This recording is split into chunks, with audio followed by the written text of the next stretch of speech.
سورة المباركة الفاتحة. بسم الله الرحمن الرحيم. رب العالمين الرحمن الرحيم مالك يوم الدين إياك نعبد. سورة المباركة الفاتحة. بسم الله العالمين الرحمن الرحيم مالك يوم الدين إياك نعبد وإياك نستعين اهدنا الصراط المستقيم صراط الذين أنعمت عليهم غير المغضوب عليهم ولا الضالين. بسم الله الرحمن الرحيم. قل هو الله أحد الله الصمد لم يلد ولم يولد ولم يكن له كفوا أحد. بسم الله الرحمن الرحيم. قل هو الله أحد الله الصمد لم يلد ولم يولد ولم يكن له. بسم الله. أعوذ بالله من الشيطان اللعين الرجيم. بسم الله الرحمن الرحيم. الحمد لله رب العالمين. الحمد لله كما هو أهله. والصلاة والسلام على سيد المرسلين وخاتم النبيين أبي القاسم محمد.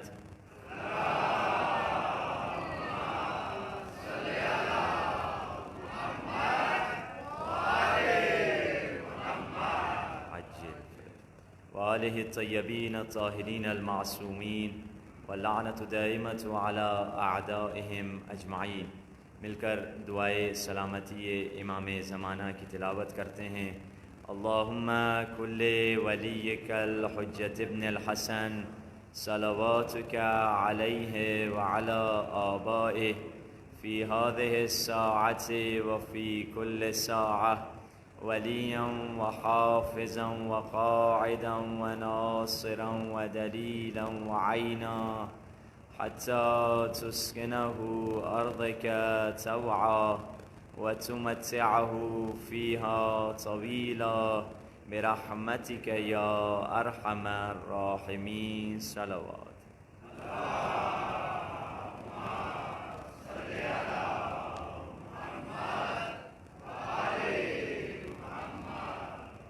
أما بعد فقد قال الله سبحانه وتعالى في كتابه المجيد وفرقانه الحميد وقوله الحق وهو أصدق الصادقين. بسم الله الرحمن الرحيم.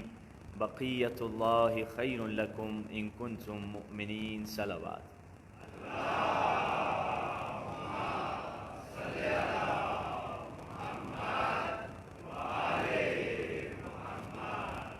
خداوند متعال قرآن کریم میں ارشاد فرما رہا ہے فلما تجلی ربہ للجبل. جب خدا کے نور کی تجلی پہاڑ پر پڑی تو پہاڑ سرمے میں بدل گیا. کافر جل کر مر گئے. موسیٰ جیسے نبی بے ہوش ہو کر گر گئے.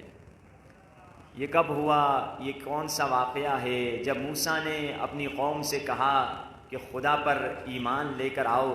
قوم نے کہا کہ موسیٰ تمہارا خدا تو ہمیں نظر نہیں آتا، دکھائی نہیں دیتا. تو موسیٰ نے کہا چلو کوہ طور پہ چلتے ہیں. اور کوہ طور پہ جب وہ گئے ہیں، کوہ طور پہ ایک نور چمکا تھا جس نور کے چمکنے کے نتیجے میں کافر تو جل کے مر گئے، پہاڑ سرمے میں بدل گیا اور موسیٰ جیسے کلیم اللہ نبی بے ہوش ہو کر گر گئے. مگر سوال یہ ہے کہ کوہ طور میں جو نور چمکا تھا وہ کس کا نور تھا؟ لوگ کہیں گے، عام مسلمان کہے گا وہ تو خدا ہی کا نور ہوگا، کیونکہ یہ لوگ خدا کو دیکھنے گئے تھے تو خدا ہی کا نور چمکا ہوگا. مگر خدا کا نور ہو نہیں سکتا، کیونکہ خدا ہے لا مکان. خدا کوئی جگہ نہیں لیتا. یہ نور چمکا تھا کسی جگہ میں. یہ نور خدا کا نور ہو نہیں سکتا. اور خدا نے خود قرآن میں فرما دیا کہ لیسا کمثلہ شیء، خدا جیسی تو کوئی شے ہو نہیں سکتی. یہ نور کوئی شے تھی. اور اسی آیت میں خدا نے فرما دیا کہ لن ترانی یا موسیٰ، اے موسیٰ تو مجھے مجھے کبھی دیکھ نہیں سکتا۔ یہ تمام دلائل بتلا رہے ہیں کوہ طور میں چمکنے والا نور خدا کا نور نہیں تھا۔ اگر خدا کا نور نہیں تھا کس کا نور تھا؟ اس نور کو سمجھنے کے لیے اس نور کی صفت کو تلاش کرنا پڑے گا۔ اس نور کی کوالٹی یہی ہے کہ جب یہ نور چمکتا ہے تو پتھر کو توڑ دیتا ہے۔ بس عزیزان محترم، خدا نے اسی نور کے تعارف کے لیے مولا علی کی ولادت کا انتظام کعبے میں کیا، اور کعبے کی دیوار نے ٹوٹ کر بتایا یہ وہی نور تھا جو کوہ طور میں چمکا تھا۔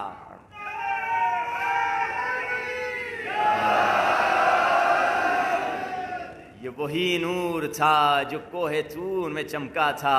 تبھی تو جب فاطمہ بنت اسد کعبۃ اللہ میں پہنچی ہیں، ایک مرتبہ دیکھا کہ خدا نے بلایا ہے مگر میزبان نے میرے آنے کی کوئی تیاری نہیں کی۔ شاعر نے قلم اٹھا کے لکھ دیا، حیرت میں فاطمہ ہیں اندر کدھر سے جائیں، حیرت میں فاطمہ ہیں اندر کدھر سے جائیں، بولی دیوار کعبہ بی بی ادھر سے آئیں۔ حیرت میں فاطمہ ہیں اندر کدھر سے جائیں، بولی دیوار کعبہ بی بی ادھر سے آئیں۔ غیروں کے واسطے ہیں آئیں تو در سے آئیں، لیکن جو اہل بیت ہیں چاہیں جدھر سے آئیں۔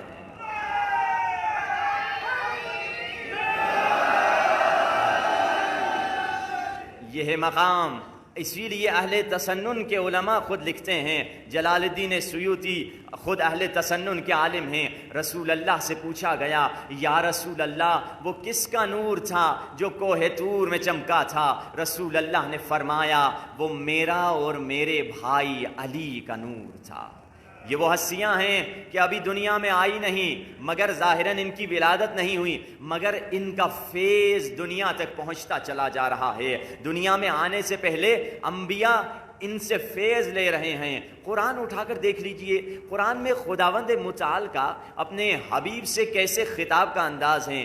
فرمایا وَإِذْ قَالَ رَبُّكَ لِلْمَلَائِكَةِ إِنِّي جَاعِلٌ فِي الْأَرْضِ خَلِيفَةً۔ حبیب اس وقت کو یاد کیجئے جب آپ کے پروردگار نے فرشتوں سے کہا کہ میں آدم کی خلقت کرنے جا رہا ہوں۔ عربی میں جو لفظ استعمال ہوا ہے از یعنی یاد کیجئے۔ مثال کے طور پہ میں اپنے دوست سے کہوں محسن بھائی یاد کیجئے ہم کربلا میں خاک شفا کی تسبیح خرید رہے تھے، میرا یہ کہنا بتلا رہا ہے جب میں تسبیح خرید رہا تھا میں بھی وہاں تھا، محسن بھائی بھی وہاں تھے، اسی لیے میں کہہ رہا ہوں یاد کیجئے۔ قرآن میں کئی مقامات پہ خدا نے فرمایا، کبھی فرمایا وَإِذْ قَالَ رَبُّكَ لِلْمَلَائِكَةِ، کبھی فرمایا وَإِذْ قَالَ مُوسَىٰ لِقَوْمِهِ۔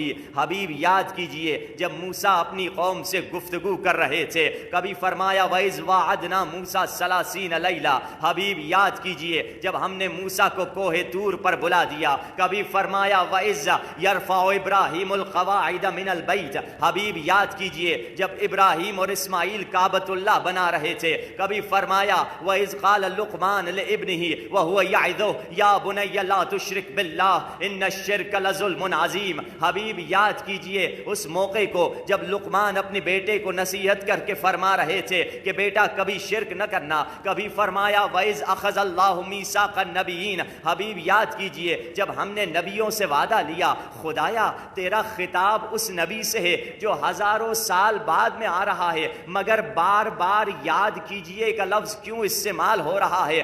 آواز آئے گی میری ہر آیت میں حکمت ہے، اس میں کیا حکمت پوشیدہ ہے؟ اس میں یہ حکمت ہے کہ جب یہ حادثات ہو رہے تھے رسول اللہ وہاں موجود تھے، یعنی جب آدم صفت کر رہے تھے مصطفیٰ دیکھ رہے تھے، جب نوح سفینہ چلا رہے تھے مصطفیٰ دیکھ رہے تھے، جب ابراہیم آگ میں پھینکے جا رہے تھے مصطفیٰ دیکھ رہے تھے، جب اسماعیل اسماعیل کے گلے پہ خنجر چل رہا تھا، مصطفیٰ دیکھ رہے تھے جب موسیٰ عصا چلا رہے تھے، تو مصطفیٰ دیکھ رہے تھے جب عیسیٰ اندھوں کو بینا کر رہے تھے، مصطفیٰ دیکھ رہے تھے جب یوسف بازار میں بک رہے تھے، مصطفیٰ دیکھ رہے تھے، بلکہ اس سے بڑھ کر کہوں جب فرشتے آدم کو سجدہ کر رہے تھے مصطفیٰ دیکھ رہے تھے۔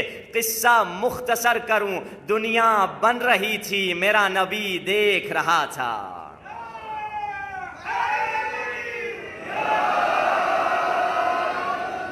اسی لیے تو ہم کہتے ہیں جس دل میں محمد کی محبت نہیں ہوتی، جس دل میں محمد کی محبت نہیں ہوتی، اس دل پہ کبھی اللہ کی رحمت نہیں ہوتی۔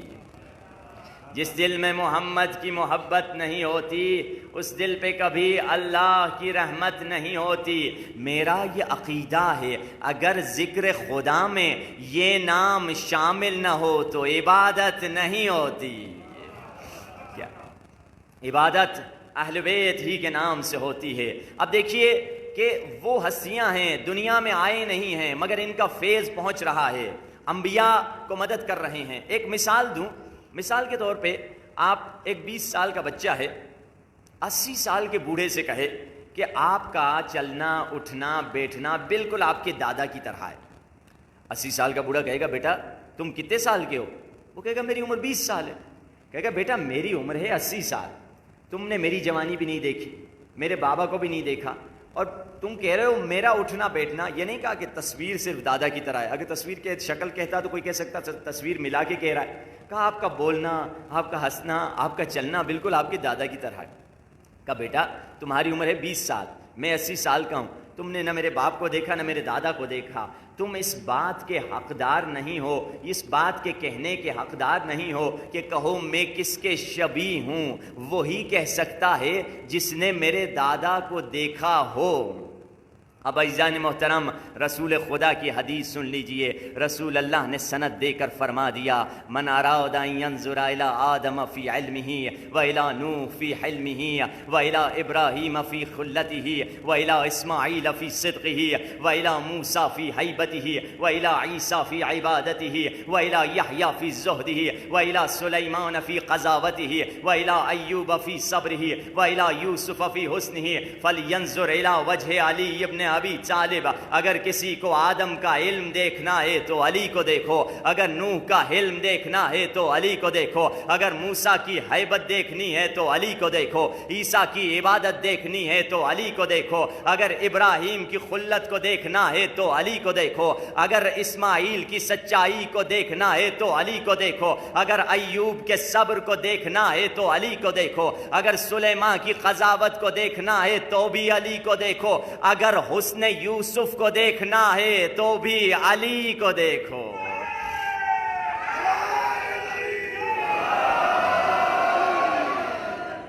یہ ہے ان کا مقام، یہ ہے ان کا رتبہ۔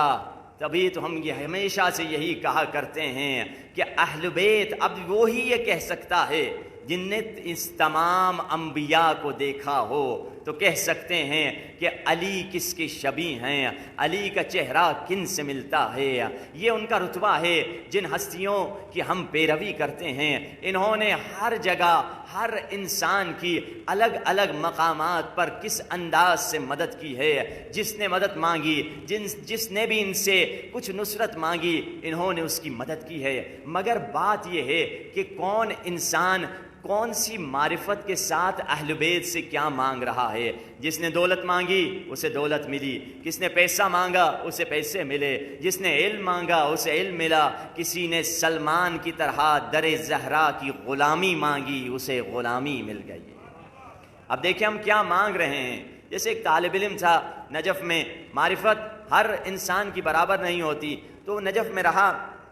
جب اس نے نجف میں دیکھا پرانے زمانے میں ابھی بھی سختیاں ہیں مگر پہلے زیادہ پریشانیاں ہوا کرتی تھی، نجف میں بہت پریشانیاں تھیں۔ اس نے کہا کہ یہ تو میرے سے کام نہیں چلے گا، اتنی مشکل سوکھی روٹی، دال روٹی اور پریشانی میں نہیں کر سکتا۔ چلا گیا ذریعے مولا علی سے لپٹ کے کہنے لگا یا علی مجھ سے یہ دال روٹی نہیں چلے گی، مجھے کوئی اچھا اچھی غذا، اچھی کھانا، اچھی چیزیں دلوا دیجئے۔ مولا علی نے خواب میں اسے دیکھا، خواب میں اپنی زیارت کروائی، کہا کہ دیکھو تمہیں اگر نجف میں رہنا ہے یہی بھوک کاٹنا پڑے گا، خدا نے علم کو بھوک ہی میں رکھا ہے، علم چاہیے تو بھوک میں ملے گا۔ تبھی تو خدا نے جو موسیٰ سے کہا، موسیٰ میں نے 6 چیزوں کو 6 چیزوں میں رکھا ہے، لوگ انہیں کہیں اور تلاش کر رہے ہوتے ہیں، اسی لیے کبھی ان چیزوں کو نہیں پاتے۔ میں نے علم کو بھوک میں رکھا ہے، لوگ اسے پیٹ بھر کے تلاش کر رہے ہوتے ہیں، اسی لیے کبھی نہیں پاتے۔ میں نے عزت کو نماز شب میں رکھا ہے، لوگ اسے بادشاہوں کی دربار میں تلاش کر رہے ہوتے ہیں، اسی لیے وہ کبھی نہیں پاتے۔ میں نے بزرگی کو خاک ساری میں رکھا ہے، عاجزی میں رکھا ہے، لوگ اسے تکبر میں تلاش کر رہے ہوتے ہیں، اسی لیے کبھی نہیں پاتے۔ میں نے بے نیازی کو قناعت میں رکھا ہے، لوگ اسے کثرت مال میں تلاش کر رہے ہوتے ہیں، اسی لیے کبھی بے نیاز نہیں ہوتے۔ میں نے دعا کی قبولیت کو لقمہ حلال میں رکھا ہے، لوگ اسے تعویذ اور ٹوٹکے میں تلاش کر رہے ہوتے ہیں، اسی لیے کبھی نہیں پاتے ہیں۔ یعنی علم چاہیے تو کہاں سے ملے گا؟ بھوک کا۔ مولا میں تو بھوک نہیں کاٹ سکتا، کیا کروں؟ مولا نے کہا تمہیں نجف سے جانا پڑے گا، ہم تمہیں کہیں اور باہر بھیج دیتے ہیں۔ ٹھیک ہے، مولا نے کہا کہ ہندوستان چلے جاؤ، فلاں ہندوستان کی ریاست میں چلے جاؤ، وہاں پہ فلاں راجہ کے پاس چلے جاؤ اور راجہ سے خالی جا کر یہ جملہ کہہ دینا۔ کون سا جملہ؟ کہ بے آسمان ربط خار آفتاب کند۔ یہ فارسی کا ایک جملہ تھا، اس کا ترجمہ بعد میں آپ کو بتائیں گے۔ یہ خوش ہوا، اپنی ساری کتابیں جو تھیں لما کی، سیوطی کی، ساری اس نے بیچ دیں، اور بیچ کر جا کے اونٹوں کا سفر تھا، بیٹھ گیا اور جا کے ہندوستان میں پہنچا۔ لوگوں سے پوچھا وہ ریاست کہاں ہے؟ لوگوں نے ریاست کا پتہ بتایا، اس ریاست میں پہنچا، کہا راجہ صاحب کہاں ہیں؟ کہا راجہ کا وہ محل ہے۔ راجہ کے پاس گیا، دیکھا فوجی کھڑے ہوئے ہیں، فوجیوں سے کہا مجھے راجہ سے ملنا ہے۔ فوجیوں نے دیکھا ایسا میلا انسان، صاف ستھرا بھی نہیں، کہا راجہ ہر کسی سے نہیں ملتے، چلے جاؤ۔ کہا راجہ سے کہہ دیجئے کہ نجف سے آیا ہوں۔ اچھا، وہ پیغام لے کر جاتے ہیں، راجہ مولا کا چاہنے والا تھا، جاتا ہے، کہتا ہے، کہا جاتا ہے کہ ایک نجف سے شخص آیا، کہہ رہا ہے پیغام لایا ہوں۔ راجہ محب علی تھا، ننگے پیر دوڑتا ہوا آتا ہے، ملتے ہیں، سلام علیکم، وعلیکم السلام۔ پہلا جملہ یہی کہتا ہے، بے آسمان رود خار آفتاب کند۔ بس یہ جملہ کہتا ہے، راجہ فوراً اپنے سپاہیوں کو بلاتا ہے، جلدی آؤ، ان کو لے جاؤ VIP روم میں بٹھاؤ، ان کو کھانا دو، ان کو کپڑے دو، ان کے نہانے کا بندوبست کرو۔ بڑے ان کے سکون سے بڑے اس کی زندگی ہوئی۔ یہ پریشان کہ ایک جملہ کہا ایک دم زندگی بدل گئی۔ ایک ہفتہ بڑے اچھے کھانے، بریانی، کباب، پتہ نہیں شاور میں جو غذائیں اس زمانے کی تھیں، ٹھیک ٹھاک بریانی کڑھائی اس نے کھائی۔ ایک ہفتے کے بعد خود راجہ اس کے پاس آئے، کہا دیکھیے ہمارے پاس کوئی بیٹا نہیں، ایک بیٹی ہے، ہم چاہ رہے ہیں اپنی بیٹی کا نکاح آپ سے کروا دیں اور آپ کو اپنے پورے مال کا وارث بنا دیں، ہمارے بعد آپ ہی آ کے راجہ ہوں گے، کیا آپ راضی ہیں؟ اس نے سوچا میں غریب فقیر، راجہ کی بیٹی، بڑا گھر، بڑے گھر کی لڑکی، بڑی سواری، مجھے اور کیا چاہیے؟ کہا بالکل ہم راضی ہیں، بالکل۔ تو ایک مرتبہ جارچی پورے شہر میں اعلان کر رہا تھا، کل راجہ کے بیٹی کی شادی ہے اور داماد میاں نجف سے پہنچ چکے ہیں اور کل آپ سب کو دعوت عام ہے، شادی میں آ جائیے۔ سب لوگ آ جاتے ہیں، شادی ہو جاتی ہے، 1 مہینہ گزر جاتا ہے۔ اب یہ سوچتا ہے بھائی ٹھیک ہے، مزے کیے، کافی انجوائے کیا، ذرا جا کے پوچھ دوں ماجرا کیا تھا، کہانی کیا تھی۔ یہ داماد کے پاس، سسر کے پاس جاتا ہے پوچھنے کے لیے کہ کیسے زندگی بدلی۔ ٹھیک ہے، مولا نے بھیجا تھا ایک جملہ کہہ کے، جیسے وہ شاعر کہتا ہے نا کہ شے بدلتی نہیں تاثیر بدل جاتی ہے، یا علی کہہ کر تقدیر بدل جاتی ہے۔ تو اس کی تقدیر بدل گئی۔ کہا میں جا کے دیکھتا ہوں مولا سے کہ کیا ہوا۔ اپنے سسر کے پاس گئے، سلام علیکم، وعلیکم السلام، بیٹھیے داماد جی، بیٹھے۔ اب سسر نے ایک سوال کیا کہ آپ ہماری بیٹی سے راضی ہیں یا نہیں؟ اور یہ سوال مولا رسول اللہ نے بھی مولا علی اور بی بی سیدہ کی شادی کے بعد کیا تھا۔ اگلے دن یا 3 دن کے بعد مولا رسول اللہ اور بی بی سیدہ کے گھر پہ آتے ہیں۔ مولا رسول اللہ مولا علی اور بی بی سیدہ کے گھر پہ آتے ہیں اور ایک سوال دونوں سے کرتے ہیں، وہی سوال مولا علی سے، وہی سوال بی بی سیدہ سے۔ پہلے جا کے اپنی بیٹی سے پوچھتے ہیں، بیٹی کیا علی سے تو راضی ہے؟ تو بی بی سیدہ بڑا خوبصورت جواب دیتی ہیں، فرماتی ہیں نعم البعل، میرا علی کائنات میں بہترین شوہر ہے علی۔ اچھا جواب ہے، مگر یہی سوال پھر مولا علی سے کیا گیا۔ اب مولا علی بھی کہہ سکتے تھے بہترین زوجہ ہے سیدہ، علی باب مدینۃ العلم ہیں، علی کا اپنا جواب ہے۔ مولا نے کیا فرمایا؟ نعم العون علی طاعت اللہ، فاطمہ زہرا اللہ کی اطاعت میں بہترین مددگار ہے۔ وہ جوان جنہوں نے شادی نہیں کی، مولا نے معیار بتا دیا، اگر کسی کو بیوی تلاش کرنی ہے، دولت اور حسن اور باقی چیزیں بعد میں، مگر پہلی چیز یہ دیکھو کہ وہ بیوی تمہارے لیے اللہ کی اطاعت میں مددگار ہوگی یا نہیں ہوگی۔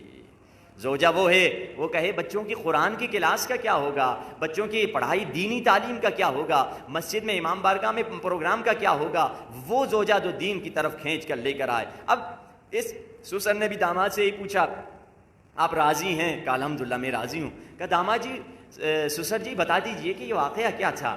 تو انہوں نے کہا کہ اصل میں نے ایک شعر لکھا تھا مولا علی کی شان میں، اور میں نے پہلا مصرع لکھا، دوسرا مصرع مجھ سے بن نہیں رہا تھا، میں نے دل ہی دل میں یہ منت مانی اگر دوسرا مصرع کوئی بھی مجھے بتا دے اپنا ورثے دار اس کو بنا دوں گا، بیٹی کی شادی اسے کرا دوں گا، اس کو ہر چیز دے دوں گا۔ میرا پہلا مصرع یہ تھا بذرے گر نظر لطف بو تراب کند، ذرے پر اگر ابو تراب لطف و کرم کر دے۔ تم نے دوسرا جملہ کہا بے آسمان رود کھار آفتاب کند، یہ ذرہ آسمان میں جا کر سورج کی روشنی دے گا۔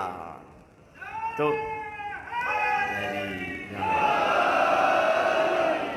داماد نے ہنس کے کہا میں ہی تو اسی شعر کی زندہ تفسیر ہوں، میں ذرہ تھا، ابو تراب نے مجھے آفتاب بنا دیا۔ اب جس نے دولت مانگی اہل بیت نے اسے دولت عطا کر دی، ہم کیا مانگیں اہل بیت سے؟ سب سے اہم چیز کیا ہے جو اہل بیت سے ہم مانگ سکتے ہیں؟ اہل بیت نے ہماری زندگی میں ہر مشکل کا حل ہمیں بتایا کہ جی کیسے رہو، کیسے اٹھو، کیا پہنو، کیا کھاؤ، کیا نہ کھاؤ، ہر چیز ہمیں اہل بیت نے بتا دی ہے۔ وہ الگ بات کہ لوگ اہل بیت کی طرف جاتے ہی نہیں ہیں، اہل بیت سے پوچھتے ہی نہیں ہیں۔ ایک عالم دین تھے 90 سال کے 80 سال کے اکثر ہمارے مجتہد مرجع، ان کی عمر دیکھیں، ہمارے مرجع قم میں ان کی عمریں 90 100 سال عمر ہوتی ہے۔ آیت اللہ صافی کلبائی گانی ان کی عمر 102 103 سال ہے۔ تو اب دیکھیے اہل بیت کے کہے ہوئے پر اگر انسان عمل کرتا ہے اس کی دنیا بھی سنور جاتی ہے، آخرت بھی سنور جاتی ہے۔ ایک ڈاکٹر عالم کسی مجتہد کے پاس آئے، کہنے لگے قبلہ میں ڈاکٹر ہوں، میں اپنی صحت کا خیال رکھتا ہوں، وٹامن کھاتا ہوں، سپلیمنٹ کھاتا ہوں، ورزش کرتا ہوں، ریگولر کھانے، ہر چیز میری صحیح ہے، مگر ہمارے سب کولیگ، میرے سارے ڈاکٹر دوست تھے، یہی 60 70 میں ہم مر جاتے ہیں، ہماری عمریں یہی ہیں۔ آپ لوگ نہ کوئی کھانا ڈھنگ سے صحیح سے کھاتے ہیں، نہ وٹامن ہے، نہ ورزش ہے، سارے کام بیٹھ کے کرتے ہیں، درس بیٹھ کے دیتے ہیں، کتاب بیٹھ کے لکھتے ہیں، مجلس بیٹھ کے کرتے ہیں، کوئی آپ کی موومنٹ بھی نہیں ہوتی، اور مگر آپ لوگوں کی عمریں ہم سب سے زیادہ ہیں، 90 80 سال۔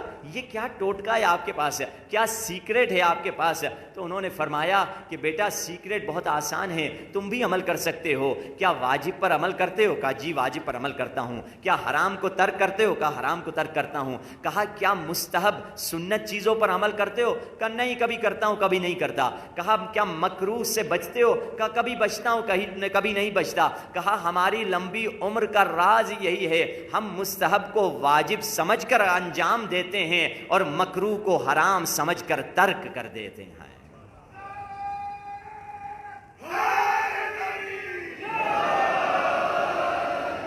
اور علماء کہتے ہیں واجب اور حرام کا فائدہ کہاں ملے گا؟ آخرت میں ملے گا۔ واجب کا فائدہ آخرت میں ملے گا، حرام کا نقصان آخرت میں ملے گا، مگر مستحب چیزوں کا فائدہ دنیا میں ملتا ہے اور مکروہ چیزوں کا نقصان دنیا میں ملتا ہے۔ کینسر جیسی بیماریاں، یعنی اگر مادی نگاہوں سے دیکھیں کہ دنیاوی نگاہوں سے دیکھیں مستحب اور مکروہات زیادہ اہم ہیں، مستحب اور مکروہات، مگر خدا نے ان کو مستحب کیوں رکھا ہے اور مکروہ کیوں رکھا ہے؟ کیونکہ زندگی 100 سال کی ہے، دنیاوی بینیفٹ کے لیے یہ تمہیں بینیفٹ دیں گے، اگرچہ اخروی بینیفٹ بھی ملے گا مگر زیادہ بینیفٹ اس کا دنیا میں ملے گا، مگر کیونکہ آخرت کی زندگی ابدی ہے تو اس کو حرام اور واجب رکھا ہے، یعنی حرام اور واجب کا زیادہ فائدہ آخرت میں ملے گا، مستحب اور مکروہ کا زیادہ فائدہ دنیا میں ملے گا۔ اب اہل بیت نے ہمیں کیا بتلایا؟ اہل بیت کے جملے اتنے سادے اور اتنے سمپل ہوتے ہیں، لوگ سمجھتے ہیں کیونکہ سمپل ہیں اس پہ اہمیت نہیں دیتے کہ اہل بیت نے ہمیں کیا بتلایا، کیا سکھایا، جبکہ اکثر ہماری عادت نیچر یہ ہے، اگر کوئی معمولی چیز آپ کو دے دوں،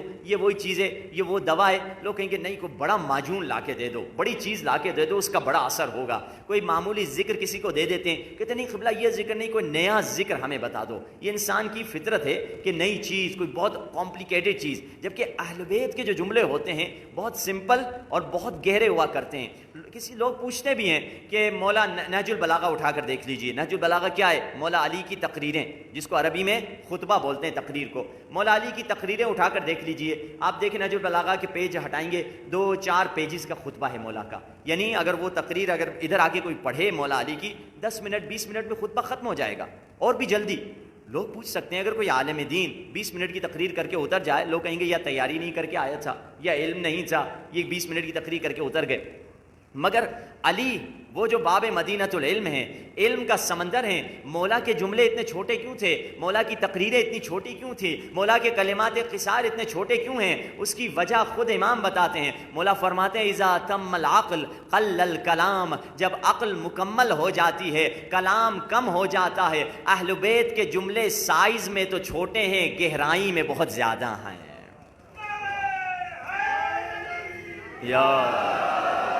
اس میں گہرائی آ جاتی ہے۔ اب ایک جملہ من عارف نفسہ فقد عارف ربہ، جس نے اپنے نفس کو پہچان لیا اس نے اپنے خدا کو پہچان لیا۔ صدیاں گزر گئی، علماء شرح لکھتے چلے جا رہے ہیں مگر اس کی شرح ختم نہیں ہو رہی ایک جملے کی۔ اب ایک نسخہ مولا کا سمپل اور سادہ، اور ہے سادہ مگر بہت گہرا، جیسے آیت اللہ بہجت ذکر کے بارے میں کچھ لوگ کہتے ہیں قبلہ ذکر دیجئے، ہم اگر کوئی علماء کا بتایا ہوا ذکر دیتے ہیں کہ یہ تو معمولی ہے، کوئی زیادہ اچھا ذکر دیں۔ بھائی ذکر معمولی نہیں، سب ذکر ہوتے ہیں اللہ کے، اسی لیے تو آیت اللہ بہجت بڑا خوبصورت جملہ کہتے تھے گشتم نگردید نیست۔ 3 جملے، میں ڈھونڈ چکا ہوں تم بھی نہ ڈھونڈو، نہیں ہے، میں ڈھونڈ چکا ہوں تم بھی خامخواہ ٹائم ویسٹ نہیں کرو۔ گشتم نگردید نیست، میں ڈھونڈ چکا ہوں تم بھی نہ ڈھونڈو، نیست ذکری بالا تر صلوات وجود ندارد، خدا نے صلوات سے بڑھ کر کوئی ذکر بنایا ہی نہیں ہے۔ صلی اللہ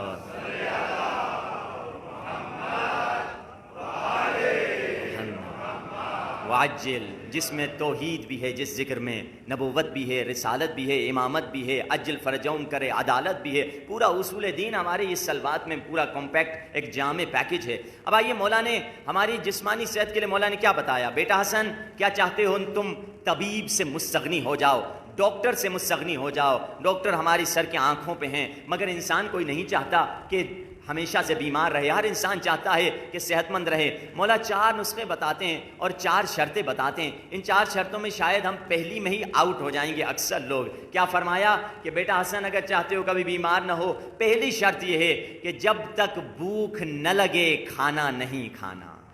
ہم تو جب آیا کوئی کبھی کیا لے لیا، کبھی کیا کھا لیا، کبھی کیا کھا لیا، پورا دن کھانے کا سلسلہ چلتا ہی رہتا ہے۔ علماء ہیں، ایک صاحب کے پاس ہم گئے تھے، اس نے 2 آیتیں ملا دی، اب آغیون سمجھیں گے، جیسے قرآن میں ہے نا کلو وشربو، کھاؤ پیو، تو ایک صاحب نے 2 آیتیں قرآن کی ملا دی، ایک کھاؤ پیو، ایک دوسری آیت کہیں اور حتی زرتم المقابر، یہاں تک کہ تم قبروں میں پہنچ جاؤ، تو وہ کہتے ہیں ہم نے یہ 2 آیتیں ملا دی ہیں، کلو وشربو حتی زرتم المقابر، اتنا کھاؤ پیو یہاں تک کہ قبروں میں پہنچ جاؤ۔ ہمارا یہ حال ہے۔ تو مولا فرماتے ہیں کہ پہلی چیز جب تک بھوک نہ لگے نہیں کھانا۔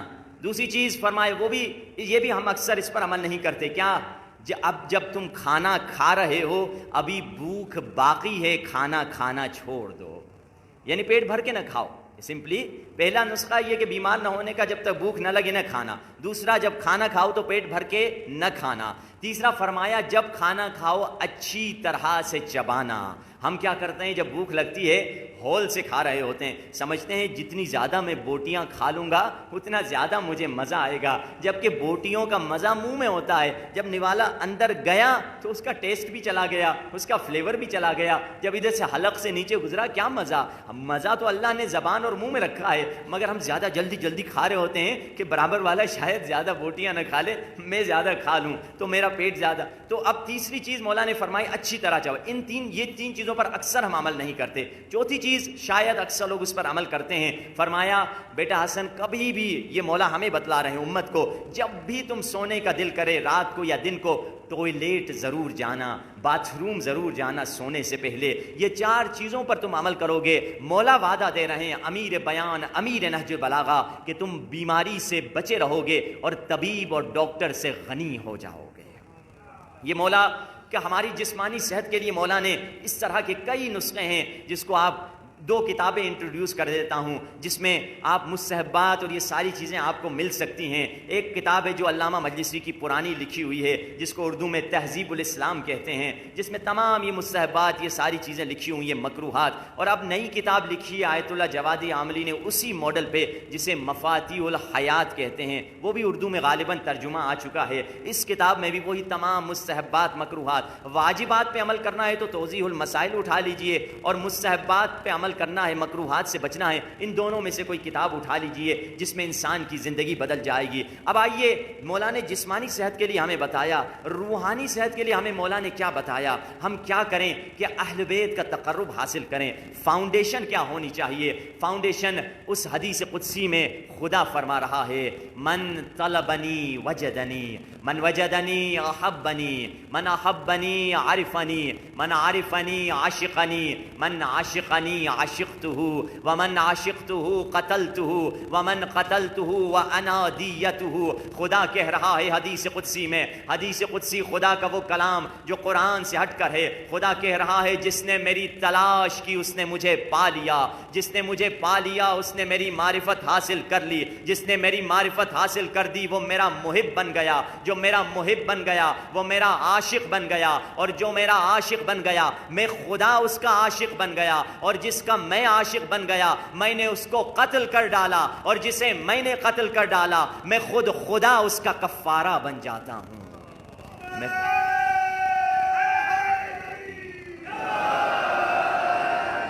میں خود خدا خود کو اسے دے دیتا ہوں، یعنی کیا؟ خود کی محبت، اپنی محبت کا نور اسے دے دیتا ہوں۔ جس کو خدا مل گیا اسے کیا چاہیے؟ 2 چند اسٹوڈنٹ سے لڑکے، ٹینیجر لڑکے تھے 17-18 سال کے، انہیں ان کے استاد لے کر گئے کربلا زیارت کرانے کے لیے۔ بس میں ان کے ٹیچر نے کہا کہ جب امام حسین کے روزے پر تمہاری نظر پڑے گی 3 دعائیں کہا جاتا ہے تمہاری مقبول ہیں، 3 دعائیں تمہاری قبول ہیں، جو مانگنا ہے وہ مانگ لے۔ اب سارے بچوں نے اپنی دعائیں تیار کر دی، میں یہ مانگوں گا، میں یہ مانگوں گا، میں یہ مانگوں گا۔ اب بچے جب ہوٹل میں آئے، ہر ایک دوسرے سے پوچھ رہا ہے تم نے وہ 3 دعائیں کیا مانگی؟ کسی نے کہا میں نے جاب مانگی، میں نے امتحان میں پاس ہو جاؤں یہ مانگا، میں نے ماں کی شفا مانگی۔ ایک بچہ تھا، اس سے پوچھا گیا تم نے کیا مانگا؟ اس نے کہا میں نے پہلی دعا یہ مانگی کہ مجھے حسین مل جائے، میں نے دوسری دعا یہ مانگی کہ مجھے حسین مل جائے، میں نے تیسری دعا یہ مانگی کہ مجھے حسین مل جائے۔ بچے ہنس کے کہنے لگے پہلی دعا تو صحیح مانگی مگر دوسری اور تیسری دعا میں کچھ اور مانگ لیتے، تم نے دوبارہ سے اسی دعا کو کیوں تکرار کیا؟ بچہ تھا، خاموش ہو گیا۔ ایک بزرگ کھڑے ہوئے تھے، اس نے کہا کہ اسی بچے نے تو صحیح دعا مانگی ہے، جس کو 100 مل گیا اسے 70 بھی مل گیا، اسے 80 بھی مل گیا، اسے 50 بھی مل گیا، جسے حسین ابن علی مل گئے اسے ہر شے مل گئی ہے۔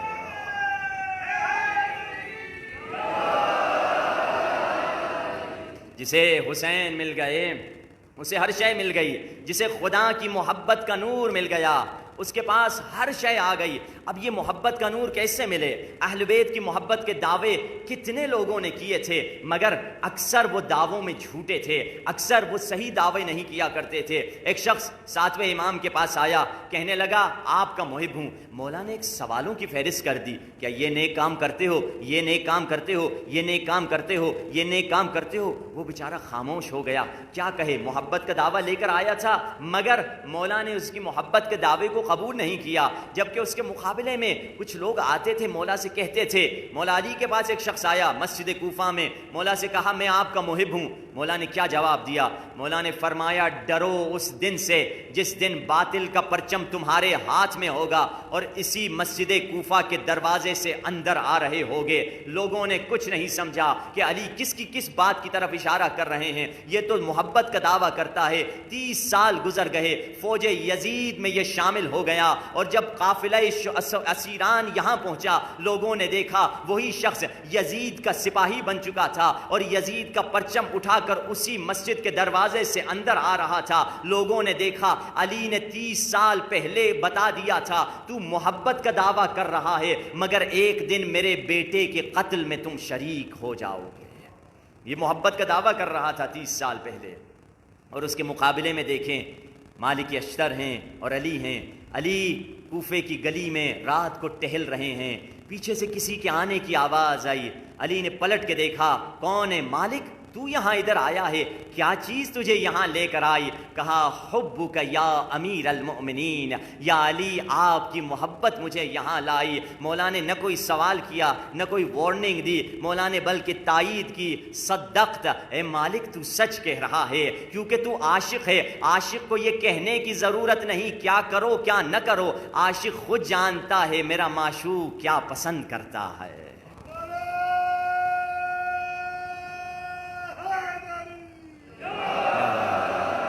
مالک وہ عاشق تھے، وہ جانتے تھے علی مجھے کیسا دیکھنا چاہتے ہیں، وہ سچی محبت کرنا جانتے تھے۔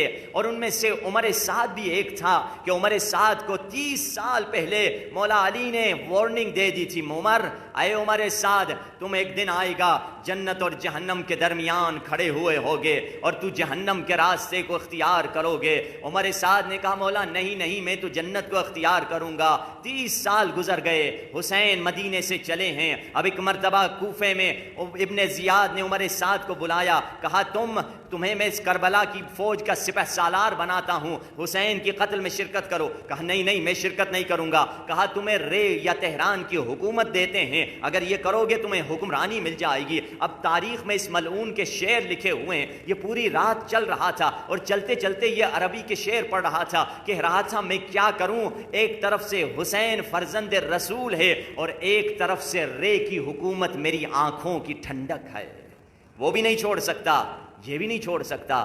مگر اس نے تسلیم ہو گیا نفس امارہ کے سامنے، آ گیا اگلے دن کا ٹھیک ہے میں شرکت کروں گا۔ اب سب سے زیادہ جس کی ہدایت کی کوشش کی تھی امام حسین نے وہ حر کم تھے، حر کے لیے شاید اتنی کوشش نہیں کی، زہیر کے لیے اتنی کوشش نہیں کی، سب سے زیادہ جس کی ہدایت کے لیے امام نے کوشش کی وہ یہی تھا عمر سعد۔ ایک طرف سے امام حسین اور دائیں طرف سے حضرت عباس، بائیں طرف سے حضرت علی اکبر آ رہے ہیں، ادھر سے عمر سعد اس کا غلام اور اس کا بیٹا آ رہے ہیں، تینوں ایک پوائنٹ پر ملتے ہیں اور مولا اسے کہتے ہیں عمر سعد لا تشارک فی دمی، میرے قتل میں شرکت نہ کر۔ یہ کہتا ہے میں کیا کروں مولا، میرے پیسے مجھ سے لے لی جائیں گی، میری دولت مجھ سے چھین لی جائیں گی۔ مولا فرماتے دولت کی فکر ہے، مدینے میں میرا ایک باغ ہے جس باغ کے درختوں کی بیج کو میرے بابا علی نے اپنے ہاتھوں سے بویا تھا، اب وہ درخت بڑے تناور ہو چکے ہیں، وہ پورا باغ میں تمہیں دے دیتا ہوں، وہ باغ لے لے، دولت اسی سے اپنی زندگی چلا۔ پہلا آپشن مولا نے دیا۔ پھر کہا مولا دوسرا پرابلم ہے، کیا ہے؟ میری جان خطرے میں ہے، مار دے گا مجھے ابن زیاد۔ کہا اگر جان خطرے میں یہ بھی مسئلہ تمہارا حل کر دیتے ہیں، میں تمہیں ایک ایسی جگہ پہنچا دوں گا کوئی تمہیں نقصان نہیں پہنچا دے گا۔ دوسرا آپشن مولا نے دیا۔ پھر تیسری اس نے بات کی کہ مولا مجھے رے کی حکومت کا وعدہ دیا گیا ہے۔ اس وقت مولا جلال میں آ کے فرماتے ہیں قتلک اللہ فی فراشک، خدا تمہیں تمہارے بستر ہی میں قتل کرے۔ جب مختار انتقام لینے کے لیے آئے تھے یہ ملعون بستر میں چھپ چکا تھا اور اسے تلوار سے بستر میں ہی موت ہوئی۔ اسے مولا نے کتنا کہا، اور جاتے ہوئے مولا حسین کہہ کر گئے تھے تمہیں رے کی حکومت کا گندم بھی نہیں ملے گا۔ جب یہ حکومت کا پرچہ لے کر جا رہا تھا ابن زیاد نے رستے میں دیکھا اس کا پرچہ اس کا پھاڑ دیا کہ تمہیں حکومت نہیں ملے گی۔ یہ پاگل ہو گیا تھا، دیوانوں کی طرح کوفے کی گلیوں میں پھرتا رہتا تھا کہ نہ دنیا بھی میں نے تباہ کر دی آخرت بھی میں نے تباہ کر دی ہے۔ کس لیے؟ دنیا کی محبت کی وجہ سے۔ ایک دل میں دو محبتیں جمع نہیں ہو سکتی، یا خدا کی محبت آئے گی یا دنیا کی محبت آئے گی۔ دیکھیے جن لوگوں کے دل میں دنیا کی محبت ہوتی ہے معصوم کی خاطر وہ قربانی دینا نہیں چاہتے۔ حضرت عیسیٰ ہیں، ان کا ایک حواری ہے جو ان کا چاہنے والا ہے، حواری سے جا کر حضرت عیسیٰ کہتے ہیں تمہارے جیب میں کتنے پیسے ہیں؟ وہ کہتا ہے 2 درہم ہیں۔ حضرت عیسیٰ اپنے جیب سے 1 درہم نکالتے ہیں، یہ لے لو 3 درہم، جاؤ روٹی لے کر آؤ۔ اب یہ جاتا ہے 3 روٹیاں لے کر آتا ہے، رستے میں یہ سوچتا ہے کہ میں نے 2 روٹیاں اپنے پیسوں سے لی ہے اور 1 روٹی نبی کے پیسے سے لی ہے، دسترخوان پہ رکھیں گے تو 1.5 روٹی وہ کھائیں گے، 1.5 میں کھاؤں گا، تو میری روٹی بھی وہ کھا سکتے ہیں۔ تو تو ایسے کرتا ہوں راستے میں ایک روٹی جو اپنے پیسوں سے لیے خود کھا لیتا ہوں. یعنی نبی کی خاطر ایک روٹی بھی دینے کی قربانی نہیں تھی. اب روٹی ایک سمبل ہے. روٹی سے مراد دولت ہو سکتی ہے, پیسہ ہو سکتا ہے, گاڑی ہو سکتی ہے, اولاد ہو سکتی ہے, کوئی بھی چیز, مگر اس روایت میں روٹی کا لفظ ہے. اچھا, جا کر دسترخوان پہ اس نے 2 روٹیاں رکھیں. حضرت عیسیٰ نے کہا تیسری روٹی کہاں ہے؟ کہا قبلہ نہیں, روٹیاں مہنگی ہو گئی تھی, روٹی کوئی نہیں ہے, روٹی ایک بس 2 ہی ملی. اچھا, حضرت عیسیٰ نبی سے جھوٹ بول رہا ہے. نبی نے کھانا کھایا, اس نے بھی کھانا کھایا. حضرت عیسیٰ نے کہا چلو آگے چلتے ہیں. آگے گئے. نبی نے کہا اپنے ہاتھ کو میرے ہاتھ میں رکھ. اس نے ہاتھ کو رکھا. حضرت عیسیٰ دریا میں چلنے لگے. نہ صرف خود چلنے لگے, اس کو بھی دریا پہ چلانے لگے. اور دریا جب کراس کر چکا, یہ خود پریشان, نبی خدا پہلے آپ دریا پہ چلتے تھے, اب تو آپ نے ہمیں بھی دریا پہ چلا دیا. نبی خدا پوچھتے ہیں تمہارے ایمان کا کیا لیول ہے؟ کہا میرا ایمان عروج پر ہے. نبی نے پوچھا تیسری روٹی کس نے کھائی تھی؟ کہا قبلہ تیسری روٹی تھی نہیں. تیسری روٹی تو تھی نہیں, بالکل نہیں تھی. آپ جھوٹ پہ جھوٹ بول رہا ہے. نبی چاہتے ہیں یہ جھوٹ نہ بولے تاکہ اس کی ہدایت میں کر دوں. تبھی تو رسول اللہ فرماتے ہیں خدا نے ساری برائیوں کو ایک کمرے میں بند کر دیا ہے اور اس کمرے کی چابی کو جھوٹ قرار دیا ہے. اب یہ جھوٹ بول رہا ہے. آگے گئے, نبی خدا نے ہرنیں دیکھیں.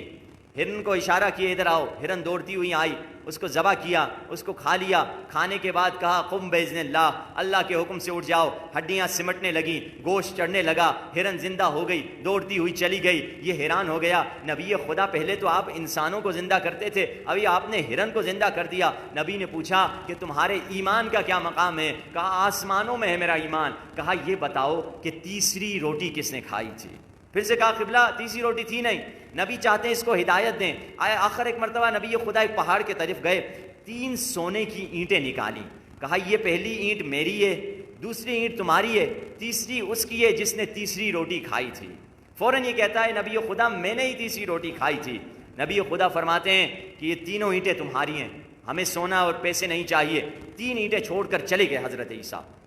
اب یہ سوچ رہا ہے ان 3 اینٹوں کو لے کر کیسے جاؤں گھر چھپا کر. اچانک 3 ڈاکو آتے ہیں. 3 ڈاکو اسے قتل کر دیتے ہیں اور تینوں اینٹیں آپس میں ڈیوائڈ کر دیتے ہیں کہ ایک اینٹ تمہاری, ایک اینٹ میری, ایک اینٹ اس کی. ان میں سے ایک ڈاکو کہتا ہے مجھے بھوک لگی ہے, کھانا چاہیے. دوسرا کہتا ہے میں کھانا لے کر آتا ہوں. جو کھانا لینے کے لیے جاتا ہے وہ سوچتا ہے کیوں نہ ساری اینٹیں میں لے لوں, تو کھانے میں زہر ملا دیتا ہوں, جب یہ کھائیں گے تو مر جائیں گے, تینوں اینٹیں مجھے مل جائیں گی. وہ 2 جو ادھر انتظار میں بیٹھے تھے انہوں نے کہا کیوں نہ 1.5 اینٹ تم لے لو اور 1.5 اینٹ میں لے لیتا ہوں. جب وہ واپس آئے گا اسے قتل کر دیتے ہیں, جب وہ واپس پلٹتا ہے اسے قتل کر دیتے ہیں, زہر والا کھانا کھا لیتے ہیں اور مر جاتے ہیں, اور سب کے سب مر جاتے ہیں. حضرت عیسیٰ کا گزر ادھر سے ہوتا ہے, دیکھتے ہیں 3 سونے کی اینٹیں ہیں اور 4 لاشیں پڑی ہوئی ہیں. اس موقع پر حضرت عیسیٰ فرماتے ہیں دنیا اپنے چاہنے والوں کے ساتھ یہی سلوک کیا کرتی ہے.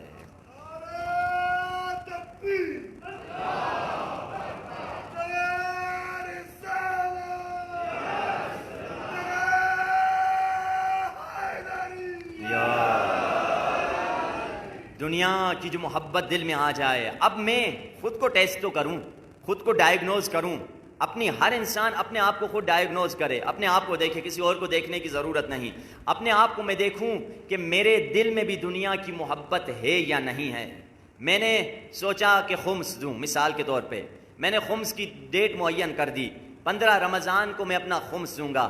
15 رمضان کو میں نے تجوری کھولی, دیکھوں یا بینک اکاؤنٹ چیک کیا, دیکھوں میرے پاس کتنی سیونگ ہیں, کتنی بچت ہیں. میں نے دیکھا 10 لاکھ روپے میری بچت ہے. میں بہت خوش ہوا. اب مگر خمس کی ڈیٹ ہے. مولوی صاحب سے میں نے پوچھا مولانا صاحب کتنی خمس ہوگا, میرا کتنا بنے گا؟ فرمایا 20%, یعنی 10 لاکھ میں سے 2 لاکھ جائیں گے. اب اگر میں ہاتھ ملوں, سوچتا رہوں, ارے بھائی 2 لاکھ زندگی محنت کر کے میں نے کمائے ہیں, سب ایک گو میں چلے جائیں گے. اب شیطان وسوسے ڈالے گا. اگر میں یہاں سوچ رہا ہوں, سمجھ لیجئے خدا نخواستہ میں بھی وہی روٹی والے کی طرح ہوں. کیونکہ میں پیسے, وہ روٹی ایک سمبل تھی, ایک مثال تھی, اس سے مراد کوئی بھی دنیا کی محبت ہے.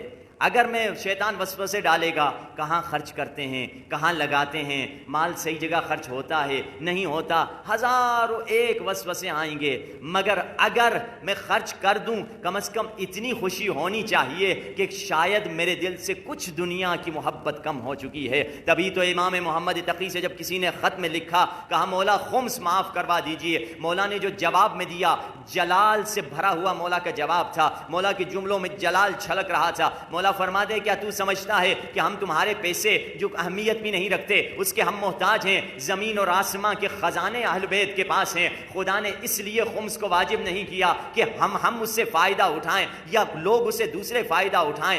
خدا نے خمس کو اسی لیے واجب کیا ہے تاکہ تمہارے دلوں سے دنیا کی محبت کو نکالا جائے. مولا یہ ہمیں بتلانا چاہتے ہیں ایک دل میں دو محبتیں جمع نہیں ہو سکتی, یا خدا کی محبت یا مال کی محبت, یا حسین کی محبت یا دنیا کی محبت, یا علی کی محبت یا دنیاوی چیزوں کی محبت. یہ محبت کو انسان دیکھے کس طرح سے ختم کر سکتا ہے. مختلف طریقے اہل بیت نے بتائے ہیں. کبھی کبھار ہم اتنی دنیا میں مصروف ہو جاتے ہیں اپنے آپ کو توجہ دینا بھول جاتے ہیں. مولا بتاتے ہیں اگر چاہتا ہے دنیا کی محبت نکلے, دیکھیے خود مولا نے عملاً ہمیں بتایا. راوی کہتا ہے کہ علی جنگ صفین سے واپس پلٹ رہے تھے. علی نے ایک مرتبہ قبرستان کو دیکھا, اس موقع پر علی قبروں کے سامنے رک گئے اور مولا جملے فرما رہے ہیں. کیا کہہ رہے ہیں؟ یہ امیر بیان کے جملے ہیں, یہ خطیب نہج بلاغہ کے جملے ہیں. یا اہل القبور الموحشہ, یا اہل الغربہ, یا اہل التربہ, یا اہل الوحشہ, یا اہل الوحشہ, انتم لنا فرط سابق ونحن لکم تبع لاحق, واما الاموال فقد قسمت, واما الدار فقد سکنت, واما الازواج فقد نکحت. راوی کہتا ہے علی قبرستان کے سامنے کھڑے ہیں اور قبروں کو خطاب کر کے کہہ رہے ہیں یا اہل التربہ, اے مٹی میں جینے والو, اے وحشت کے گھروں میں رہنے والو, اے کیڑوں مکوڑوں کے ساتھ زندگی گزارنے والو, اے پریشانیوں والو, یا اہل الغربہ, اے پردیسیو, انتم لنا فرط سابق, تم ہم سے پہلے نکل چکے ہو, ونحن لکم تبع لاحق, ہم بھی تم سے ملحق ہونے والے ہیں. واما الدار فقد سکنت, وہ جو گھر تم نے اپنے خون پسینے کی محنت سے بنائے تھے اس میں کوئی اور لوگ جی رہے ہیں. واما الاموال فقد قسمت, وہ جو مال تم نے دولت کمائی تھی جس کی وجہ سے لوگوں سے جھگڑتے لڑتے تھے وہ تو وارثوں کے درمیان تقسیم ہو چکے ہیں. واما الازواج فقد نکحت, وہ جو بیویاں تم چھوڑ کے آئے تھے انہوں نے تو اور مردوں سے نکاح کر دیے ہیں. اس وقت راوی کہتا ہے علی کی آنکھوں میں آنسو بھر آئے تھے اور پلٹ کے کہتے ہیں لو اذن لهم بالکلام لاخبروکم ان خیر الزاد التقوی, اگر ان قبروں میں سوئے ہوئے مردوں کو بولنے کی اجازت دے دی جاتی یہ چیخ چیخ کر تمہیں بتلاتے کہ آخرت میں تقوی کے سوا سامان سفر اور کچھ نہیں ہے. یہ وہی آخرت کا سامان سفر ہے. دنیا کی محبت اگر نکلے گی ہاں موت کی یاد سے, ہاں قیامت کی یاد سے, تبھی تو. یا ایک دوسرا بہت آسان طریقہ ہے دنیا کی محبت کو نکالنے کا. امام فرماتے ہیں خود مناجات شعبانیہ میں وہ دعا جس کو ہر امام ہر معصوم 14 معصومین نے پڑھی ہے. مولا فرماتے ہیں الا فی وقت ایقظتنی بمحبتک, اے خدایا میں دنیا میں لپٹا ہوا ہوں, گناہوں میں ڈوبا ہوا ہوں, بری عادتوں میں لپٹا ہوا ہوں. یہ بری عادتیں کو میں چھوڑ نہیں سکتا مگر یہ کہ تو اپنی محبت سے یہ بری عادتیں مجھ سے جدا کر دے. یہ ہے وہ طریقہ اپنی محبت سے. اور اگر دیکھنا ہے آپ کو جنہوں نے اس محبت کا حق ادا کیا وہ کون تھے, وہ کربلا والے تھے. کہ دیکھیے کربلا میں ملتا ہے, کربلا میں اگر کربلا والوں کو آپ نے سمجھنا ہے تو کربلا والوں کی کوالٹیز کو دیکھیے, ان کی صفات کیا تھیں, کیسے وہ حسین کی محبت میں ڈوب چکے تھے. کربلا والے وفادار نہیں تھے بلکہ مواسات کے مقام پر پہنچے ہوئے تھے. کربلا جاتے ہیں نا مولا عباس کے زری کے سامنے کھڑے ہو کے کیا پڑھتے ہیں الاخ المواسی. اے عباس آپ وہ بھائی تھے جو مقام مواسات پر پہنچے ہوئے تھے. مواسات یعنی کیا, اردو میں کہا جاتا ہے اس کا مطلب ہے برادری. برادری اور ہے مواسات اور ہے. مثال کے طور پہ آپ کو سمجھا دوں چند اسٹیپس میں. اللہ نے آپ کے پڑوسی کو ایک نعمت دی ہے جو آپ کو نہیں دی، اگر آپ اس کو دیکھ کر کہیں اللہ اسے برباد کرے، یہ گناہ کبیرہ ہے، اسے کہتے ہیں حسد، یہ گناہ کبیرہ ہے، مذموم ہے، نہیں کرنا چاہیے۔ مگر دوسرے لیول پر اللہ نے اس کو ایک نعمت دی، آپ کو نہیں دی، آپ یہ دعا کریں خدا اسے بھی آباد رکھے، سلامت رکھے، یہ نعمت مجھے بھی دے، اس کو غبطہ کہتے ہیں، ٹھیک ہے، اچھا ہے۔ تیسرے لیول پر اللہ نے ایک نعمت آپ کو دی ہے، پڑوسی کو نہیں دی، اور پڑوسی بھوکا ہے، آپ اپنی روٹی اس کو دیتے ہیں، اسے کہتے ہیں ایثار، قربانی، سیکریفائس، فداکاری۔ مگر چوتھے لیول پر ایک مقام ہے جو اس سے بھی بلند ہے، فداکاری سے بھی زیادہ بلند ہے، وہ کیا ہے؟ اللہ نے آپ کو ایک نعمت دی ہے، آپ کھا بھی سکتے ہیں، مگر آپ سوچتے ہیں مسلمان بھائی محروم ہیں، اور آپ یہ چیز کوئی بھی نعمت اپنے مسلمان بھائی تک نہیں پہنچا سکتے، کسی بھی وجہ سے اس ملک میں نہیں رہتا، یا دور ہے، یا کسی اور زمانے میں رہتا تھا، اب آپ کیا کریں گے؟ خود کو اس اللہ کی دی ہوئی نعمت سے محروم کر دیں گے، اسے مواسات کہتے ہیں۔ آپ کہیں گے یہ کیسی بات ہے؟ ہاں، اگر مواسات کو سمجھنا ہے ذرا کربلا کی طرف رخ کیجئے، عباس کے چلو میں پانی ہے، عباس پی بھی سکتے ہیں، مگر عباس جانتے ہیں کہ یہ پانی حسین تک نہیں پہنچ پائے گا، تو عباس نے خود کو بھی اس پانی سے محروم کر دیا۔ یہ مقام مواسات ہے، وفا کے آخری مقام کو مواسات کہتے ہیں۔ اب اور یہ مواسات حضرت عباس نے مولا علی سے سیکھی۔ سلمان فارسی کسی دن مولا علی کے سامنے کوئی میٹھی غذا، سویٹ ڈش یا کوئی میٹھی چیز لے کر آتے ہیں، کہتے ہیں مولا یہ ہمارے فارس میں پکائی جاتی ہے۔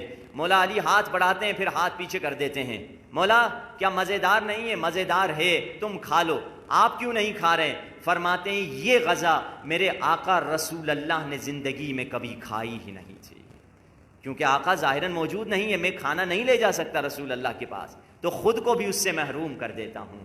کربلا میں اگر دیکھنا ہے جو صفت تھی کربلا والوں کی، وہی وفا، اور وفا کے آخری لیول کی صفت تھی۔ مولا علی نے، مولا حسین نے ایک ایک کا ہاتھ پکڑ کے کہا جاؤ، کبھی سب کو بٹھا کر کہا جاؤ، نافع کا ہاتھ پکڑ کے کہا یہ جگہ اس سے نکل جاؤ، کہتا ہے مولا اگر وحشی جانور بھی درندے ہمیں چیر پھاڑ دیں ہم آپ کو نہیں چھوڑنے والے۔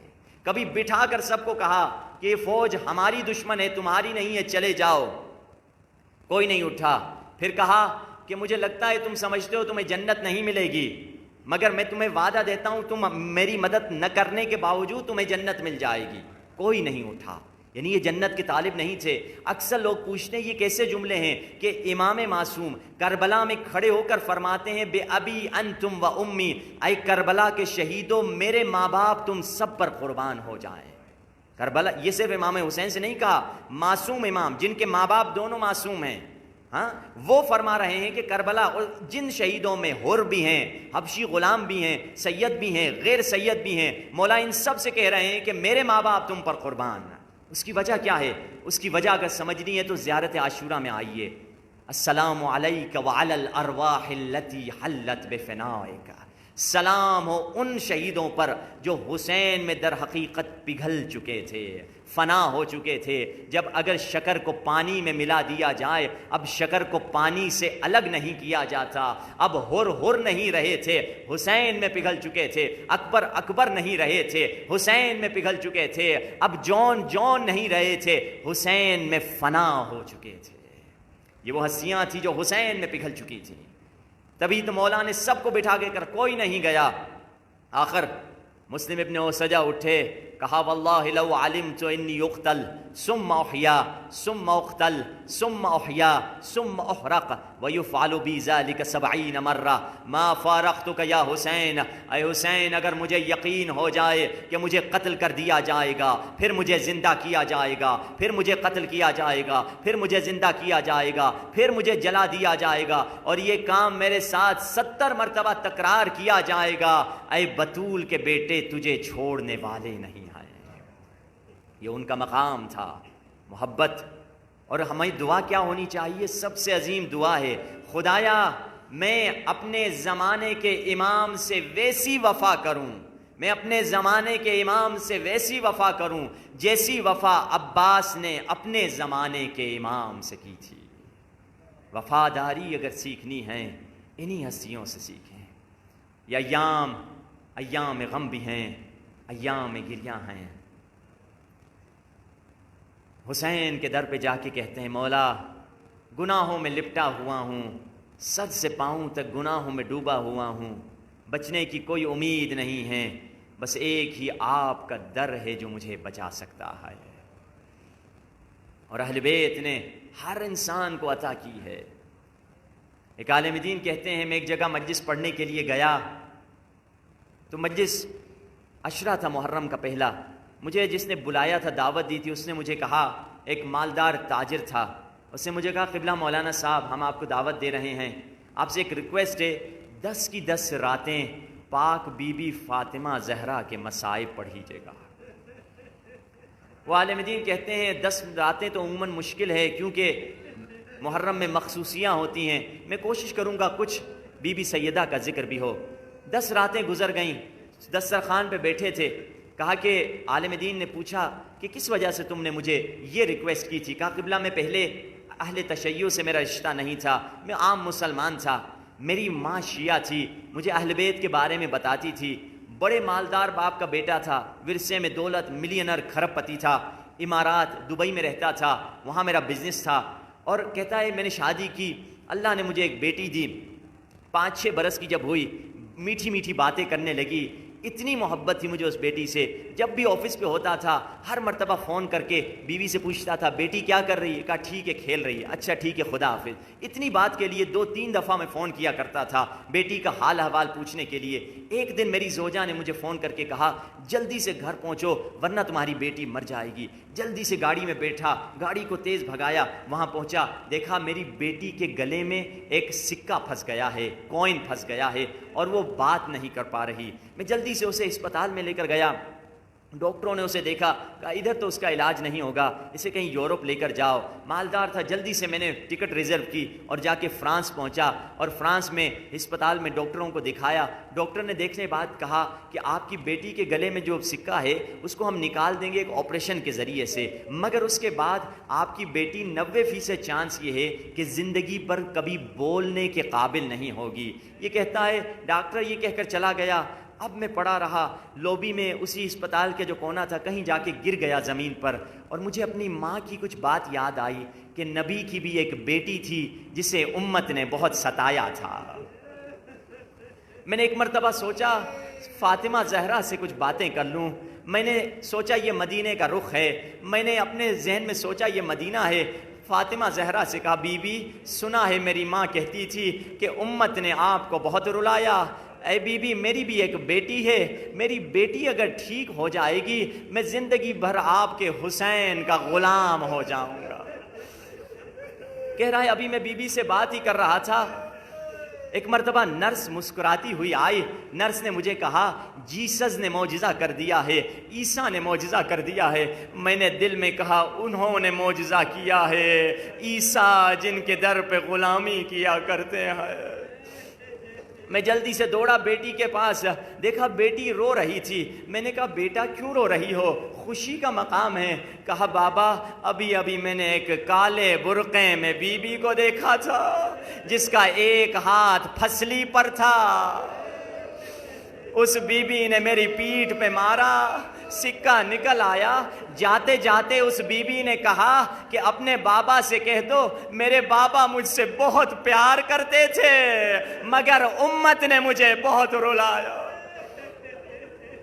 السلام علیک یا ابا عبداللہ، السلام علیک یا ابن رسول اللہ، السلام علیک یا ابن امیر المومنین وابن سید الوسین، السلام علیک یا ابن فاطمہ سیدت النساء العالمین، مل کے کربلا کے بادشاہ کو سلام کریں، السلام علی حسین، مل کے وعلی علی ابن وعلی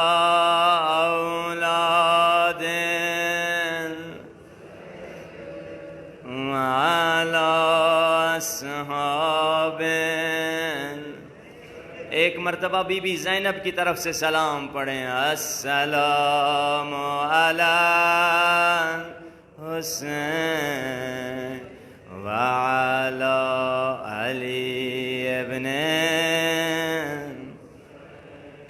وعلی اولاد وعلی اصحاب۔ ہاں عزادارو، پاک بی بی فاطمہ زہرا نے کتنی مصیبتیں دیکھیں، مگر ام المصائب کا لقب بس زینب کو ملا ہے۔ مصیبتوں کی ماں زینب بنی ہے۔ بی بی زینب پہ ان ایام میں ہم گریہ کرتے ہیں۔ عزادارو، میری آقا زادی بی بی زینب نے اتنی مصیبتیں دیکھی ہیں کہ ملتا ہے جب بھی کربلا میں امام حسین کبھی لاش لے کر آتے شہیدوں کی، سب سے پہلے جو استقبال کو آتی وہ بی بی زینب ہوا کرتی تھی۔ مگر عزادارو، دو ایسی لاشیں تھیں جن کو لے کر حسین پہنچے ہیں، زینب نظر نہیں آ رہی۔ سن سکو گے وہ کن کی لاشیں تھیں؟ وہ دو بیٹے اون و محمد کی لاشیں تھیں، جس پہ زینب بی بی نہیں آئی۔ ہاں عزادارو، مدینے میں کسی نے بی بی زینب سے پوچھ لیا، اے بی بی اپنے دو بیٹوں کی لاش پر کیوں نہیں آئی تھی؟ بی بی نے درد بھرا جواب دیا، کہا کہ میں حسین کو شرمندہ نہیں دیکھنا چاہتی تھی۔ ہاں عزادارو، پوری کربلا میں بی بی زینب نے حسین کا مرثیہ پڑھا ہے، علی اکبر پہ مرثیہ پڑھا ہے، مگر اون و محمد کا کوئی مرثیہ نہیں پڑھا ہے۔ جب ایک مرتبہ بی بی زینب زندان سے رہا ہو رہی تھیں، سید سجاد آتے ہیں اور علماء ایک منظر کشی کرتے ہیں، بی بی زینب کا زبان حال بتاتے ہیں۔ شام والوں نے جب دیکھا کہ جب سے یہ قیدی آئے ہیں، جب بھی کوئی بیمار اس قید کے قریب سے گزرتا ہے اس کو شفا مل جاتی ہے۔ شام والے کہتے ہیں کہ یہ قید تو پہلے بھی تھی، لگتا ہے یہ قیدی کچھ کریم ہیں جو ہمارے بیماروں کو شفا دے دیتے ہیں۔ اب ایک مرتبہ ان کو معرفت ہوئی کہ یہ لوگ عظیم لوگ ہیں۔ اب جب خاندان رسالت زندان سے رہا ہو رہے تھے تو شام کی کچھ مومنہ خواتین آئیں، بی بی زینب سے کہتی ہیں، بی بی آپ ادھر سے جا رہی ہیں، ہمیں کچھ نصیحت اور وصیت کر کے جائیے۔ بی بی زینب فرماتی ہیں، اے شام کی مومنہ عورتوں، جب تمہیں تمہارے بچوں کے پیار سے فرصت مل جائے، ذرا آ کر سکینہ کی قبر پہ شمع جلا دینا، ہماری بچی اکیلے رہنے کی عادی نہیں ہے۔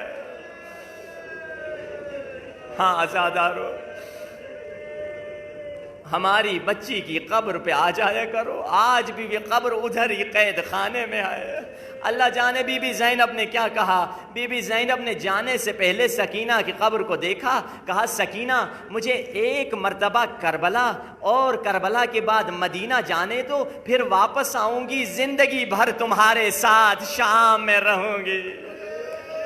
بی بی سکینہ نے بھی کہا ہوگا، پھوپھی اماں کربلا جا رہی ہو، میرے بابا کو کہنا تیری پردیسی سکینہ تجھے بہت یاد کرتی ہے۔ ہاں عزادارو، اب ایک مرتبہ سید سجاد پوچھتے ہیں کہ پھوپھی اماں یزید مجبور ہو گیا ہے، ہمیں رہا کر دے، کوئی مطالبے ہیں؟ کہا بیٹا ذرا جا کے یزید سے کہہ دے ہمارے چند مطالبات ہیں، جن کی فتح ہوتی ہے وہی مطالبات کیا کرتے ہیں نا۔ ہمارا مطالبہ یہ ہے کہ ایک گھر خالی کر دیا جائے جس میں ہم اپنے مقتولوں پہ جا کر گریہ کریں گے۔ اور سجاد دوسرا مطالبہ یہ ہے کہ شام غریبہ میرے سر سے ظالم ایک چادر لے گیا تھا، وہ چادر تطہیر تھی، اس چادر کو پلٹا دیا جائے۔ اللہ جانے بی بی نے کیا کہا، شاید کہا ہو ایک 4 برس کی بچیوں کی بالیاں اتاری گئی، وہ سکینہ کی یادگار واپس کر دی جائے۔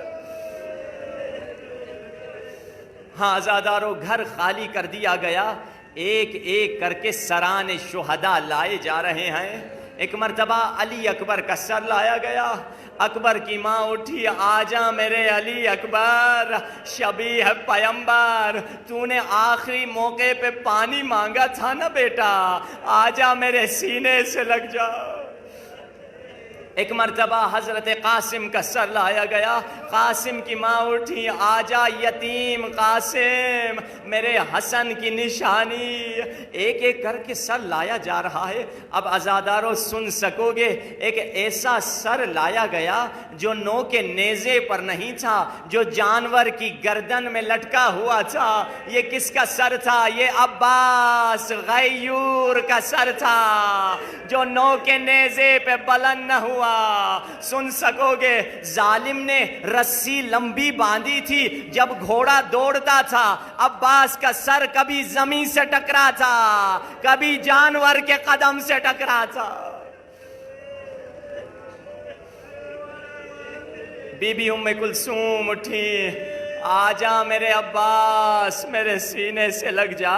اب ایک سر لایا گیا جس کی تعظیم میں ساری بیویاں کھڑی ہو گئیں. وہ حسین کا سر تھا. بی بی زینب آگے بڑھی, آجا میرے حسین, اے بے کفن, اے غریب الوطن. بی بی زینب نے سر حسین کو لیا. اب عزادارو دو ایسے سر لائے گئے جن کا لینے والا کوئی نہیں تھا. ساری بیویاں بی بی زینب کو دیکھ رہی تھی. بی بی زینب سر جھکا کے رو رہی تھی. لانے والی نے کہا, کیا ان بچوں کی ماں خیموں میں جل کے مر گئی ہے؟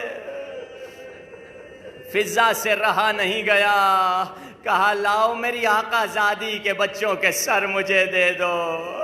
عزادارو کربلا سے ایک مرتبہ شام سے کربلا گئے, کربلا سے مدینہ گئے. مدینے میں نانا کے روزے پر بی بی زینب پہنچی ہیں. نانا بڑے دور سے آئی ہوں. زینب کیا لائی ہو؟ ایک مرتبہ خون بھرا کرتا نکالا, قبر نبی پر رکھ دیا. حسین کا خون بھرا کرتا, قبر نبی پہ زلزلہ آیا, اٹھا لے زینب, ہم دیکھ نہیں پاتے. کہا نانا آپ کرتا نہیں دیکھ سک رہے, میں 70 قدم سے دیکھتی رہی. ظالم ضربیں لگاتا رہا, میں فریاد کرتی رہی, نہ مار اے ظالم. ادھر بھی حسین پہ گریہ کیا. ایک مرتبہ اماں کی قبر پہ گئی, حسین پہ گریہ کیا. بنی ہاشم کے گھروں میں گئی, حسین پہ گریہ کیا. اب عبداللہ نے پیغام بھجوایا جو شوہر تھے کہ زینب سے کہہ دو کہ واپس آ جائے. اب عزادارو پہلی مرتبہ زینب اپنے گھر میں جا رہی ہے. مجھے انصاف سے بتا دو اے عزادارو, اگر کوئی شوہر اپنی بیوی کو 1 سال کے بعد دیکھے اور پہچاننے سے انکار کر دے, بتاؤ اس بیوی پہ کیا گزری ہوگی. ایک مرتبہ عبداللہ نے دیکھا, کہا آپ باہر چلے جائیے, میری بیوی گھر میں نہیں ہے. زینب نے اپنے ہاتھوں کو سر پہ رکھا, عبداللہ میں زینب ہوں, مصیبتوں نے مجھے بوڑھا کر دیا ہے. بس عزادارو آخری جملے.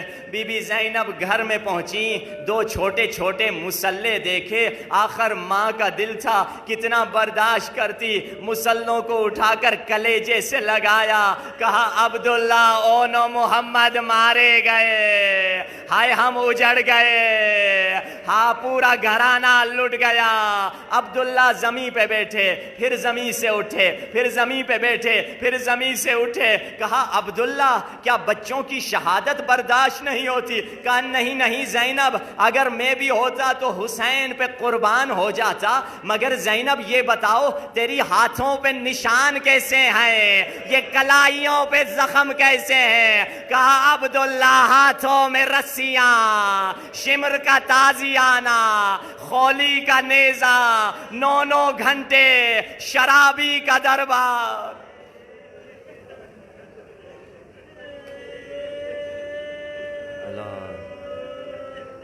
الا لعنت اللہ علی القوم الظالمین وسیعلم الذین ظلموا ای منقلب ینقلبون.